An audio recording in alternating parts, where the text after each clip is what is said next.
بسم اللہ الرحمن الرحیم۔ السلام علیکم۔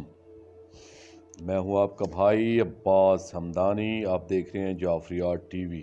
آج کا ہمارا موضوع گفتگو ہے قافلہ پاک تسلیم و رضا کا سفر اندرین تا کنیسہ قسیس 10 ربیع الاول سن 61 ہجری 8 دسمبر سن 680 عیسوی بروز منگل قافلہ تسلیم و رضا حلب سے روانہ ہوا اور سرمدین سے ہوتا ہوا اندرین جا پہنچا۔ ایک دن یہاں قیام کرنے کے بعد حسب معمول قبل الصبح کاذب یہاں سے آگے روانہ ہوا۔ اندرین سے روانگی کے بعد زیادہ دیر نہیں گزری تھی کہ صبح صادق کے وقت جناب درۃ الصدف سلام اللہ علیہ سے جھڑپ ہوئی، جس کی مکمل تفصیل عرض کر چکا ہوں۔ اس کے بعد ان ملائین ازل نے نہایت تیزی سے سفر شروع کر دیا۔ یہ لوگ جلد از جلد یہاں سے دور نکل جانا چاہتے تھے، کیونکہ انہیں اندیشہ تھا کہ اس معرکہ میں شہید ہونے والوں کے ورثاء کو جب پتہ چلے گا تو یقیناً وہ اپنے شہداء کا انتقام لینے کے لیے یکجا ہو کر ہمارا پیچھا کریں گے۔ اسی خطرہ کے پیش نظر انہوں نے مارات النعمان کا رخ کیا۔ مارات النعمان مناسب یہی کہ آئندہ کے واقعات بیان کرنے سے پہلے میں آپ کو اس شہر کے بارے میں کچھ نہ کچھ معلومات فراہم کرتا چلوں۔ یہ جگہ حلب سے 83 کلومیٹر جنوب مشرق کی طرف ہے۔ حلب سے اندرین 40 کلومیٹر کے فاصلہ پہ ہے اور وہاں سے یہ شہر مزید 43 کلومیٹر جنوب میں ہے۔ واضح ہے کہ یہ سارا سفر نومبر اور دسمبر کے دنوں میں ہو رہا ہے۔ شام کو ملک گرم ملک نہیں ہے، بلکہ یہاں کا موسم اصفہان ایران کی طرح ہے۔ موسم سرما میں کسی مقام پر یہاں برف باری بھی ہوتی ہے۔ میدانی علاقوں میں روزانہ کا اوسط سفر کم و بیش 80 سے 100 کلومیٹر تھا، مگر اب یہ قدرے کم ہو کر 60 سے 80 کلومیٹر رہ گیا ہے، کیونکہ ایک تو موجودہ سفر مسلسل پہاڑی علاقہ کا ہے، دوسرا وقت گزرنے کے ساتھ ساتھ سردی میں بھی اضافہ ہوتا جا رہا ہے۔ مارات النعمان کا اصل نام صرف مارا تھا۔ یزید ملعون کی موت کے بعد نعمان بن بشیر انصاری ملعون نے اپنی بیعت لینے کا ارادہ کیا تھا اور اسی شہر میں فنار ہوا تھا۔ اس کی قبر بھی یہیں بنی تھی، جس کی وجہ سے یہ شہر مارات النعمان کہلایا جانے لگا۔ آپ کو یاد دلاتا چلوں کہ نعمان بن بشیر انصاری ملعون جناب مختار ابن ابو عبیدہ ثقفی سلام اللہ علیہ کا سسر تھا۔ خود کو صحابی رسول کہلواتا تھا۔ جنگ صفین کے دوران یہ ملعون مولا امیر کائنات علیہ السلام کا انصار میں سے واحد مخالف تھا۔ سرکار امیر مسلم علیہ السلام جب کوفہ تشریف لائے تھے تو یہ اس وقت کوفہ کا گورنر تھا۔ پاک قافلہ تسلیم و رضا کو شام سے واپس مدینہ پہنچانے والی فوج کا نگران بھی یہی تھا۔ اس کے متعلق مزید معلومات انشاءاللہ شام کے واقعات میں عرض کروں گا۔ کچھ لوگوں کا خیال یہ ہے کہ مارتا کا شہر مشہور فلسفی ابو الاعلیٰ مارا کے نام سے موسوم ہے۔ جناب عبداللہ بن عمار بن یاسر اور جناب یوشع بن نون کا مزار بھی یہی ہے۔ کچھ لوگوں کا خیال ہے کہ جناب یوشع بن نون کا اصل مزار انابلس میں ہے۔ حقیقت کا بہتر علم ذات خدا ہی کو ہے۔ مارات النعمان کے علاقہ میں پانی وافر مقدار میں دستیاب ہے۔ یہاں زیتون کی پیداوار بہت زیادہ ہوتی ہے۔ زیتون کا درخت ہمارے ملک کے کاہو کے درخت سے مشابہ ہوتا ہے، جس کے پھل سے روغن زیتون حاصل کیا جاتا ہے۔ لشکر شام دن کے تقریباً 10-11 بجے یہاں پہنچا۔ یہ ملائین بغیر قیام کیے یہاں سے گزر کر آگے چلے گئے، اس لیے یہاں کے لوگوں میں سے کسی نے کوئی خاص توجہ نہ دی، نہ کوئی اہمیت دی اور نہ ہی ان کی کوئی او بھگت کی، اور یہ لشکر چپ چاپ آگے روانہ ہو گیا۔ اس لیے یہاں کوئی قابل ذکر واقعہ رونما نہیں ہوا۔ کفر تاب یا کفر رما مارات النعمان سے 6 یا 7 کلومیٹر جنوب کی طرف کفر تاب کا قصبہ تھا، جو آبادی میں مسلسل اضافہ کی وجہ سے اب شہر کی صورت اختیار کر چکا ہے۔ یہاں سے گزر کر انہوں نے شیزر کا رخ کیا۔ شیزر اس دور میں یہ مارات النعمان کے قریبی یا نوائی شہروں میں شمار ہوتا تھا اور مارات سے اس کا فاصلہ تقریباً 40 کلومیٹر تھا۔ محل وقوع کے اعتبار سے یہ حمات سے 18 کلومیٹر شمال مغرب کی طرف واقع تھا۔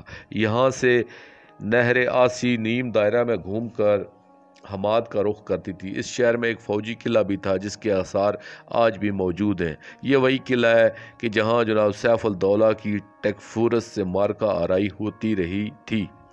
جدید ورلڈ اٹلس کے نقشہ میں شیزر کا نام موجود نہیں ہے، مگر قدیم نقشوں میں اسی مقام کی نشاندہی کی گئی ہے۔ یہ بھی بتایا جاتا ہے کہ نہر آسی اس شہر سے باہر نیم دائرے کی شکل میں گزرتی تھی، گویا اس شہر کی حفاظت کے لیے یہ نہر ایک پانی سے بھری ہوئی خندق کا کام دیتی تھی۔ اس نہر پر ایک پل تھا جو شام سے آنے والوں کے لیے خندق عبور کرنے کا واحد راستہ تھا۔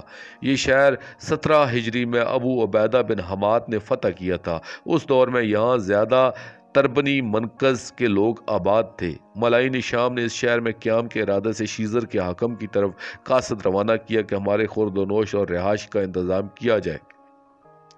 شیزر کے حاکم نے یہ خط قبائل کے سرداروں کی موجودگی میں پڑھا اور ان سے مشورہ طلب کیا کیا ہمیں کیا کرنا چاہیے۔ تو تمام قبائلی سرداروں نے کہا جب تک ہم اپنے ایک عمر رسیدہ بزرگ سے مشورہ لے لیں ہم کوئی رائے نہیں دے سکتے۔ اسی غرض سے یہ تمام قبائلی سردار اپنے بزرگ کے پاس آئے اور اسے تمام صورتحال سے آگاہ کرتے ہوئے مشورہ طلب کیا۔ شیزر کے اس مامر بزرگ کا نام تاریخ کی کتب میں موجود نہیں ہے، یا پھر یہ کہنا وہ زیادہ مناسب ہوگا کہ کم از کم میری نظر سے نہیں گزرا ہے۔ یہ بزرگ ان لوگوں کی باتیں سن کر صدمہ سے رونے لگا۔ تھوڑی دیر کے بعد جب اس کی طبیعت اعتدال پر آئی تو اس نے قبائلی سرداروں سے مخاطب ہو کر کہا کہ آپ مجھ سے مشورہ طلب کرنے آئے ہیں تو میرا یہ فرض ہے کہ میں آپ کو صحیح مشورہ دوں۔ میرے خیال کے مطابق آپ سب کو متفق و متحد ہو کر ان ظالمین سے جنگ کرنا چاہیے، اور اگر آپ جنگ کرنے کی پوزیشن میں نہیں ہیں تو کم از کم اتنا تو کر سکتے ہیں کہ ان ملائی ازل کو اپنے شہر میں داخل نہ ہونے دیں، کیونکہ یہ ظالمین ہمارے ہادی اور رہبر شہنشاہ معظم سرکار ختمی مرتبت صلی اللہ علیہ وآلہ وسلم کے پاک فرزند کو شہید کر کے واپس شام جا رہے ہیں۔ انہیں ایک گھونٹ پانی دینا گناہ عظیم ہے، سامان خورد و نوش مہیا کرنا روز قیامت کی شرمندگی کا موجب ہے۔ آپ سب میرے سامنے یہ قسم اٹھائیں آپ انہیں ایک دانہ گندم اور ایک گھونٹ پانی بھی نہیں دیں گے۔ اس مامر بزرگ کے کہنے پر تمام سرداروں نے متفقہ فیصلہ کرتے ہوئے قسم کھائی کہ انشاءاللہ میں ایسا ہی کریں گے۔ اس کے بعد اہل شیزر نے سب سے پہلا کام یہ کیا کہ پل کی زنجیر توڑ کر شہر میں داخل ہونے کا واحد راستہ بند کر دیا۔ اس زمانے میں عام پل زنجیروں سے ہی بنائے جاتے تھے، یعنی لکڑی کے تختے زنجیروں سے باندھ کر راستہ بنایا جاتا تھا۔ زنجیروں اور تختوں سے تیار کیے جانے والے پل کو عربی میں کنترا کہا جاتا تھا۔ دوسرا کام یہ کیا کہ شیزر کے مرکزی دروازے کے سامنے موجود خندق میں فوراً بھاری لکڑیاں بھر دی گئیں کہ اگر ظالمین زبردستی اندر گھسنے کی کوشش کریں تو خندق میں فوراً آگ جلا کر اہل شہر کو ان کی شر سے بچایا جا سکے۔ جس وقت یہ ملائی ازل شیزر کے قریب پہنچے تو لوگوں نے خندق میں آگ روشن کر دی۔ فصیل پر چڑھ کر تیروں کے سروں پر کپڑا لپیٹ کر اور ان کپڑوں کو روغن زیتون سے تر کر کے آگ لگا کر جلتے ہوئی آتشی تیر ملاؤن لشکر پر برسانے شروع کر دیے۔ ساتھ ہی شامی ملائین کو لان تان کرنے لگے، جس کی وجہ سے ملائی ازل نے یہاں سے راہ فرار اختیار کی اور رکے بغیر آگے چلے گئے۔ بعد ازاں شام پہنچنے پر اہل لشکر نے فرعون شام یزید ملعون سے ان لوگوں کے منفی اور جارحانہ رویے کی شکایت کی تھی۔ اس لیے کچھ دنوں بعد یزید ملعون کے حکم سے اس شہر یعنی کفر طاب پر شامی فوج نے حملہ کر دیا، عوام کے گھروں کو آگ لگا کر انہیں مسمار کر دیا اور اس پورے شہر کو برباد کر دیا گیا۔ یہاں کے حاکم کو خاندان تطہیر علیہم السلام کی محبت کے جرم میں پابند سلاسل کر کے شام لے جایا گیا تھا۔ کنیسہ قسیس شیزر سے بدحواس ہو کر نکلنے کے بعد جب یہ ملائی ازل آگے روانہ ہوئے تو ان کے پاس طویل سفر کرنے کا وقت بالکل نہیں تھا، کیونکہ شام ہونے والی تھی۔ اس لیے کسی نزدیکی مقام پر سر چھپانے کی جگہ تلاش کرتے ہوئے یہ نہر آسی اراتس کے کنارے کنارے چل پڑے۔ ابھی 2 کلومیٹر سفر کیا ہوگا کہ نہر کے کنارے انہیں عیسائیوں کا ایک گرجا نظر آیا۔ عربی زبان میں گرجا کو کنیسہ کہا جاتا ہے، لاطینی زبان میں کلیسا کہتے ہیں۔ گرجا گھر کو صوتی زبان میں دیر کہا جاتا ہے۔ لفظ دیر دار کی تصغیر ہے جس کا مطلب چھوٹا گرجا گھر ہے۔ اس مقام پر عیسائیوں کا جو معبد تھا وہ کنیسہ یا کلیسا تھا۔ قسیس راہب سے بلند درجے کے عیسائی مذہبی پیشوا کو کہا جاتا ہے۔ یہ کنیسہ شاید آج دیر صلیب کے نام سے مشہور ہے، مگر اب یہاں اس دیر کے صرف کھنڈرات باقی ہیں۔ شامی اور کوفی ملائین جس وقت اس کنیسہ کے قریب آئے تو انہیں معلوم ہوا کہ یہ ایک بڑا گرجا گھر ہے جہاں عیسائیوں کا ایک بہت بڑا عبادت گزار اور مذہبی پیشوا رہتا ہے۔ یہ لوگ اس کے پاس گئے اور اسے اپیل کی کہ ہم مسافر ہیں، ہمیں فقط ایک رات یہاں گزارنے کی اجازت دیں، صبح ہم اپنی منزل کی طرف روانہ ہو جائیں گے۔ اس عیسائی عابد نے بڑی لاپرواہی سے کہا تم کلیسا کے سین میں خیمے لگا دو جہاں پانی کا معقول انتظام ہے، اگر کوئی چیز ضرورت ہو تو کنیسہ کے خادم سے لے لینا۔ انہوں نے کہا ٹھیک ہے۔ ہم لوگ سین میں رات بسر کر لیں گے، مگر آپ اتنی مہربانی کریں کہ ہمارے ساتھ جو پردہ دار مستورات ہیں انہیں کلیسا کے کسی کمرے میں رہنے کی اجازت دے دیں اور شہداء کے سروں کو کسی محفوظ جگہ پر رکھوا دیں، کیونکہ ہمیں اپنے دشمنوں سے خطرہ ہے۔ اس قسیس نے کہا، ٹھیک ہے، تم لوگ سین میں اپنے خیام نصب کرو، مستورات کو کنیسہ کے اندر بھیج دو اور سرہائے شہداء کو سامنے برآمدے میں رکھوا دو۔ اجازت ملنے پر انہوں نے پاک مخدرات عصمت صلوات اللہ علیہن کو مولا سید السائدین علیہ السلام کے ہمراہ کلیسا کے اندر بھیج دیا۔ باقی تمام سرہائے شہداء برآمدے میں رکھ دیے، مگر مولا امام مظلوم علیہ السلام کا سر اطہر معراج طور پر ہی رہنے دیا اور خود کھانے پینے کا کام میں مصروف ہو گئے۔ یہاں جو واقعہ رونما ہوا اس کے راوی سلیمان بن امش ہیں۔ وہ بیان کرتے ہیں کہ میں حج کی ادائیگی کے لیے مکہ گیا اور اس وقت میں طواف کعبہ میں مصروف تھا کہ اچانک میری نظر ایک ایسے شخص پر پڑی جو غلاف کعبہ کو پکڑ کر دعا کر رہا تھا کہ اے اللہ تو مجھے بخش دے، مگر مجھے یقین ہے کہ تو مجھے ہرگز معاف نہیں کرے گا۔ جناب سلیمان کہتے ہیں کہ جس وقت میں نے یہ دعا سنی تو مجھے اس شخص پر رحم آیا۔ میں اس کے پاس گیا اور کہا، اے عبد خدا، تو یہ کیسی دعا مانگ رہا ہے؟ انسان کو رحمت خدا سے ہرگز مایوس نہیں ہونا چاہیے، تو ایسی نا امیدی کی باتیں کیوں کر رہا ہے؟ وہ بولا کہ میں بہت بڑا گناہ گار ہوں اور اللہ تعالیٰ کی رحمت سے بالکل نا امید اور مایوس ہو چکا ہوں۔ میں نے اسے سمجھاتے ہوئے کہا، اے احمق انسان، کے گناہ اگر جبل تہامہ سے بڑے ہوں یا بارش کے قطرات سے زیادہ ہوں یا زمین و آسمان سے بھی بڑے ہوں تو پھر بھی اسے کریم ازل کی رحمت واسع سے مایوس نہیں ہونا چاہیے۔ وہ شخص روتے ہوئے کہنے لگا، میرا گناہ ان سب چیزوں سے بہت بڑا ہے۔ جناب سلیمان کہتے ہیں، میں نے حیران ہو کر پوچھا، آخر تیرا وہ کون سا گناہ ہے کہ جو ان تمام چیزوں سے بڑا ہے؟ اس ملعون ازل نے اپنے جرائم کی تفصیل بتاتے ہوئے کہا، میں اس فوجی دستے میں شامل تھا کہ جسے فرعون کوفہ عبید اللہ ابن زیاد ملعون نے قافلہ تسلیم و رضا کو کربلا سے شام لے جانے پر مامور کیا تھا۔ دوران سفر جس وقت شہدائے کربلا علیہم السلام کے سارے عطر پا معمور افراد عذاب الہی سے معذب ہو کر واصل جہنم ہوئے، تو جن 40 افراد کو سارہ عطر کی نگرانی کا کام سونپا گیا تھا ان میں سے ایک میں بھی تھا۔ جب ہم کنیسہ قسیس پہنچے تو ہمیں کافی دیر ہو چکی تھی۔ ہم نے جلدی سے سارہ عطر کے صندوق کنیسہ کے ایک کمرے میں رکھ دیے، مگر امام مظلوم علیہ السلام کے پاک سر کو صندوق میں بند کرنے کے بجائے ہم نے معراج کی منزل سے اتار کر صندوق کے اوپر رکھ دیا اور گرجا کے برآمدہ میں ان صندوقوں کے سامنے بیٹھ کر ہم لوگ کھانا کھانے لگے اور ساتھ ہی ایک دوسرے سے گپ شپ کرنے لگے۔ اچانک سامنے والی دیوار سے ایک نورانی ہاتھ ظاہر ہوا جس نے اپنی انگشت شہادت سے پتھر کی اس دیوار پر یہ الفاظ تحریر فرمائے، اترجوا امت قتلت حسین علیہ السلام۔ واضح رہے کہ کوفہ سے شام کی طرف روانگی کے بعد پہلی منزل پر موکلان رؤوس کے سامنے بھی یہی الفاظ تحریر کیے گئے تھے۔ پھر جب وہ ملعین لقمہ نار جہنم بنے اور ان میں سے صرف ایک ملعون بچ گیا تو موکلان رؤوس کی دوسری ٹیم تشکیل دی گئی تھی اور کنیسہ قسیس میں دوبارہ ان کے سامنے یہی عبارت دست غیب سے تحریر فرمائی گئی تھی۔ واقعہ قسیس۔ کھانا کھانے کے بعد یہ موکلان رؤوس امام مظلوم علیہ السلام کے سارے عطر کو وہیں چھوڑ کر سو گئے۔ چونکہ یہ بہت زیادہ تھکے ہوئے تھے اس لیے جلدی میں نے نیند نے آ لیا۔ رات ڈھلے قسیس راہب نے اپنے گرجا کی بلائی منزل سے نیچے جھانکا تو اسے ایک عجیب منظر نظر آیا۔ فنری نورن ساتن من فوق الراس، امام مظلوم علیہ السلام کے سر عطر سے نور ساتیا ہو رہا تھا۔ وہ کافی دیر تک حیرت و استعجاب کے عالم میں دیکھتا رہا، پھر وہ نیچے اتر آیا۔ اس وقت تک اکثر لوگ سو چکے تھے، کچھ سونے کی تیاری کر رہے تھے اور ایک دو پہرے دار جاگ رہے تھے۔ قسیس نے پہرہ داروں سے پوچھا کہ یہ پاک سر کس کا ہے؟ انہوں نے کہا، آپ کیوں پوچھتے ہیں؟ وہ بولا کہ میں آج رات کے لیے یہ پاک سر تم سے لینا چاہتا ہوں۔ انہوں نے جواب دیا کہ تو جا کر سالار لشکر سے بات کر جو سامنے والے خیمے میں سونے کی تیاری کر رہا ہے، ہم اس کے حکم کے بغیر یہ سر آپ کو نہیں دے سکتے۔ راہب عمر ابن سعد ملعون کے پاس آیا اور اس سے پوچھا کہ یہ پاک سر کس کا ہے؟ اس ملعون نے بتایا کہ یہ سر امام حسین ابن علی علیہ السلام کا ہے۔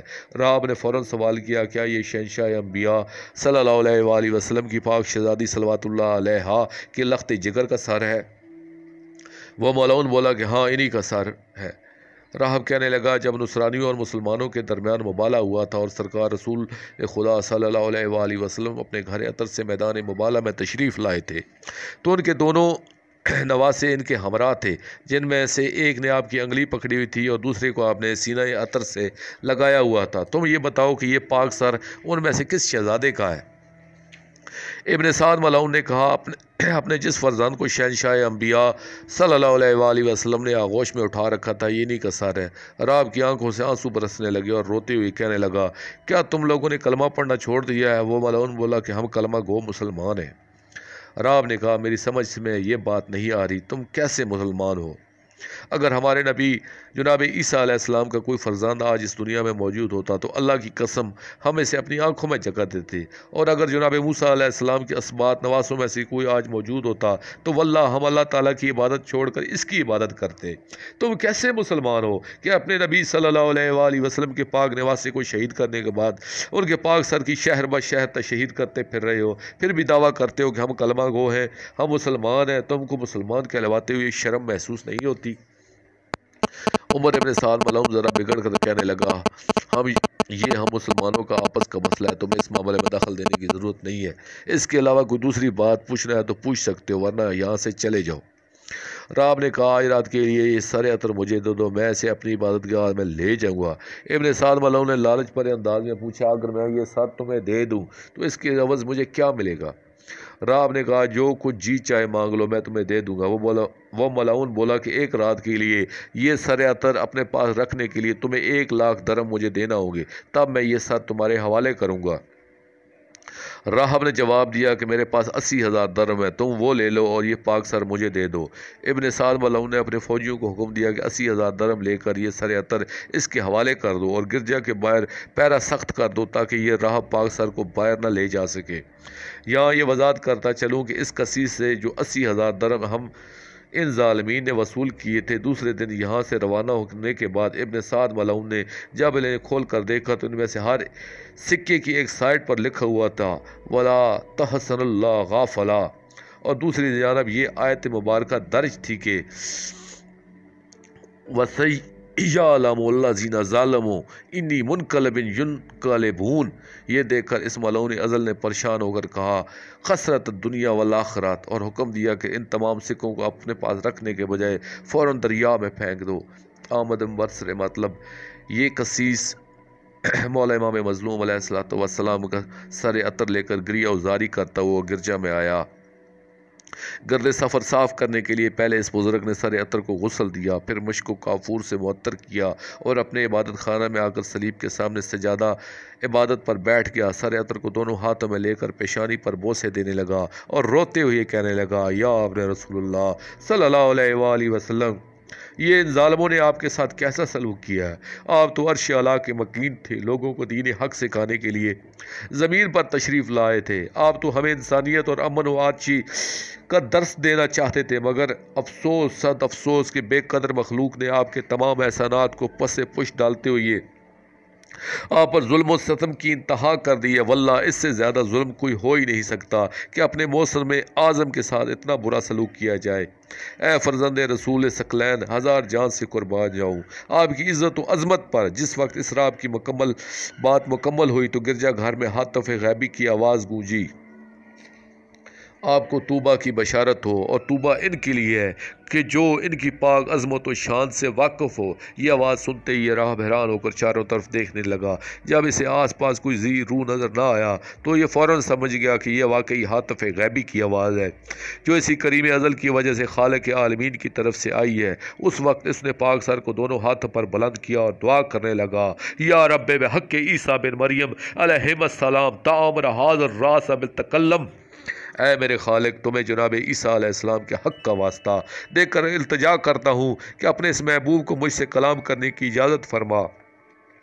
ابھی اس کی دعا مکمل نہیں ہوئی تھی کہ مولا امام حسین علیہ السلام کی سر عطر نے آنکھیں کھولی اور راہب سے مخاطب ہو کر فرمایا یا راہب ایشین ترید، بتاؤ تم کیا چاہتے ہو؟ یہ کلام سنتے ہی راہب ادب سے جھک کر عرض کرنے لگا کہ آقا مجھے اپنی شان اور عظمت سے آگاہ اور اشنا فرمائیں۔ شہنشاہ معظم علیہ السلام نے اسے متعارف تعلیم فرمائے۔ پھر اس راہب نے عرض کیا کہ مجھے روز قیامت بخشش کی ضمانت عطا فرمائیں۔ آپ نے فرمایا کہ ہم تیری آخرت کے ضامن ہیں۔ اس راہب نے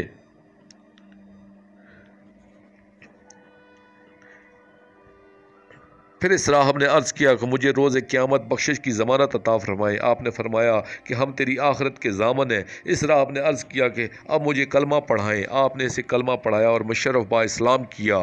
اسی طرح روتے روتے رات گزر گئی۔ صبح کاذب کے قریب روانگی یا کوچ کے نکارے بجنے لگے۔ اس وقت راہب نے بارگاہ امام عالی مقام میں عرض کیا، آپ مجھے حکم دے، اب مجھے کیا کرنا چاہیے؟ شہنشاہ معظم علیہ الصلوۃ والسلام نے آیت تلاوت فرمائی کہ ان اللہ مع الصابرین۔ اس وقت عبادت خانہ کے دروازے پر دستک ہوئی۔ اس راہب نے دروازہ کھولا تو ایک ظالم نے اس سے کہا کہ سالار لشکر عمر ابن سعد ملعون یہ سر عطر مانگ رہا ہے۔ یہ راہب سر عطر کو اٹھائے ہوئے روتا ہوا ابن سعد ملعون کے پاس آیا اور اسے کہنے لگا، میں تمہیں خدا کا واسطہ دے کر یہ سوال کرتا ہوں کہ جس طرح بے ادبی سے اس سر عطر کو لے کر تو اس مقام پر آیا ہے، مجھ سے وعدہ کر پھر کبھی ایسی بے ادبی نہیں کرے گا۔ اگر تو یہ وعدہ نہیں کرے گا تو میں یہ پاک سر تمہیں نہیں دوں گا۔ عمر ابن سعد ملعون نے وعدہ کرتے ہوئے کہا کہ یقین جانو میں پھر کبھی ایسا نہیں کروں گا، مگر یہ وعدہ فقط سر عطر وصول کرنے کے لیے تھا، کیونکہ یہاں سے روانہ ہونے کے بعد اس نے پہلے کی طرح بے ادبی کا عمل شروع کر دیا تھا۔ یہ راہب سرکار امام مظلوم علیہ الصلوۃ والسلام کا سر عطر ظالمین کے سپرد کر کے واپس آنے لگا تو اس نے دیکھا کہ مولا سجاد علیہ الصلوۃ والسلام پردہ داران توحید صلوات اللہ علیہ کے لیے مغمل تیار کر رہے ہیں۔ جب اس کی نگاہ آپ پر پڑی تو یہ آہستہ آہستہ چلتا ہوا آپ کے قریب آیا اور سر جھکا کر پوچھنے لگا، اے عزت و اے عظمت خداوندی کے زندہ مظہر، کیا آپ مجھے بتائیں گے آپ کون ہیں؟ کیونکہ آپ کو دیکھ کر تو ایسا محسوس ہوتا ہے کہ آپ کا تعلق کسی شہنشاہ گھرانے سے ہے یا پھر آپ عرش الہی کے وارث و مالک ہیں۔ آپ مجھے اپنا تعارف کریں اور یہ بھی بتائیں کہ یہ ملائین ازل آپ کو کس جرم میں قیدی بنا کر لے جا رہے ہیں؟ مولا سجاد علیہ الصلوۃ والسلام نے فرمایا کہ اے راہب، جب کوئی شریف اجڑ جائے تو اس سے حسب و نسب نہیں پوچھا کرتے، کیونکہ لٹے ہوئے شرفاء کے لیے اجنبیت کا پردہ بھی اللہ تعالیٰ کی رحمت ہوتا ہے۔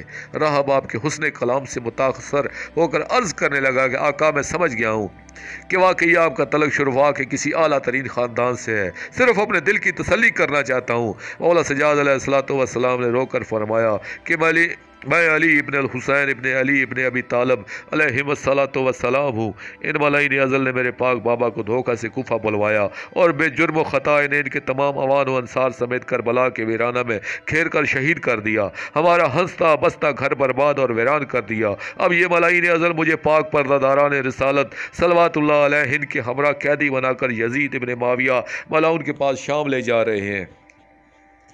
یہ سنتے ہی راہب دہاڑے مار کر رونے لگا، پھر مولا سجاد علیہ الصلوۃ والسلام کے قدموں پر گر کر پوچھنے لگا، آقا یہ پاک مستورات صلوات اللہ علیہ اب کی کیا لگتی ہیں جو پردہ تطہیر کی مالک ہیں کہ کوئی نگاہ ان کے پاک پردہ کو بمس نہیں کر سکتی، مگر صبر خداوندی کا مظاہرہ کرتے ہوئے ان بد فطرت ظالمین کے نرخہ میں کوفہ سے شام تشریف لے جا رہی ہیں۔ شرم و حیا کے مالک مولا سجاد علیہ الصلوۃ والسلام نے سر جھکا کر فرمایا، اے راہب، یہ مجھ کم نصیب کی مائیں، پھپھیاں اور بہنیں ہیں جو اپنے جوان بھائیوں کے سہارے ویرانوں اور بیابانوں کے سفر کرتے ہوئے کربلا تشریف لائی تھیں، مگر امت ملعون نے ان کے سبھی مان ختم کر دیے۔ اب یہ بقائے اسلام کے مقصد عظیم کی تکمیل کے لیے شام جا رہی ہیں۔ خدا جانے کہ آئندہ ان بے کس سادانیوں کو کن مظالم کا سامنا کرنا پڑے گا اور یہ ظالمین ازل ہمارے ساتھ کیا سلوک کریں گے، مگر میں تم پر یہ واضح کر دینا چاہتا ہوں کہ ہم سب رضائے پروردگار عالمین کے اسیر ہیں۔ اسی کی سربلندی کے لیے، اس کے دین حق کی بقا اور سلامتی کے لیے شام جا رہے ہیں۔ ہم ان کمینہ صفت لوگوں کے قیدی ہرگز نہیں ہیں۔ تم آج کے بعد صبح و شام یہی دعا کرتے رہنا کہ جس مقصد اعلیٰ و عرفہ کی تکمیل کے لیے ہم صبر و تحمل کے ساتھ اتنے صعوبات و مصائب برداشت کر رہے ہیں، ہمارا وہ پاک مقصد جلد پورا ہو اور ہم کفر و نفاق کے مرکز شام کو فتح کر کے کامیاب و کامران واپس آئیں۔ اور یہ دعا ضرور کرنا کہ ہمارا پاک منتقم اجر اللہ فرج شریف جلد آئے تاکہ ان ظالمین کی طرف سے ہم پر روا رکھے گئے تمام مظالم کا انتقام لیا جائے۔ آنسوؤں کی اس برسات کو قبولیت دعا کی علامت سمجھتے ہوئے تمام مومنین تہ دل سے فقط یہی دعا کریں کہ خاندان توحید کے تمام رنج و آلام مصائب ہمیشہ کے لیے ختم ہوں۔ اس پاک گھر میں صدیوں سے جو صف ماتم بچھی ہوئی ہے اب جلد از جلد وہ لپیٹ دی جائے۔ ان کو کم از کم اتنی خوشیاں ضرور نصیب ہوں کہ انہیں کبھی بھولے سے بھی کوئی دکھ یاد نہ آئے۔ تطہیر قدیر کی مالک و وارث پاک بیبیوں صلوات اللہ علیہ کے پاک پردہ کا انتقام لیا جائے۔ ان کے آخری لخت جگر ہمارے شہنشاہ معظم امام زمانہ اجر اللہ فرج شریف ابدی اور دائمی خوشیوں کا تاج پہنا کر اپنی سب پاک دادیوں صلوات اللہ علیہن کو خوش کریں۔ تمام پاک پردہ دار اپنے اپنے بیٹوں اور بھائیوں کو خوش دیکھیں۔ ہر پاک ماں اپنے جوان لخت جگر کی صحرا بندی کرے، آمین یا رب العالمین۔ دوستو آخر میں شکریہ ادا کروں گا اپنے مرشد کریم سید محمد جعفر الزمان نقوی البخاری سرکار دامِ اللہ تعالیٰ کا۔ یہ مضمون میں نے ان کی کتاب مجالس المنتظرین علی روضۃ المظلومین جلد 4 سے پیش کیا ہے، اور آخر میں اپنے پاک شہنشاہ کی بارگاہ میں دعا کریں گے، الجل الجل یا ولی المظلومین، یا امان الخائفین، یا فوز العظیم، یا مسرت المعصومین، اجر اللہ تعالیٰ فرجک و صلوات اللہ علیک یا رب محمد و آل محمد صلی اللہ محمد و آل محمد و جل فرج آل محمد صلی اللہ علیہ وآلہ وسلم۔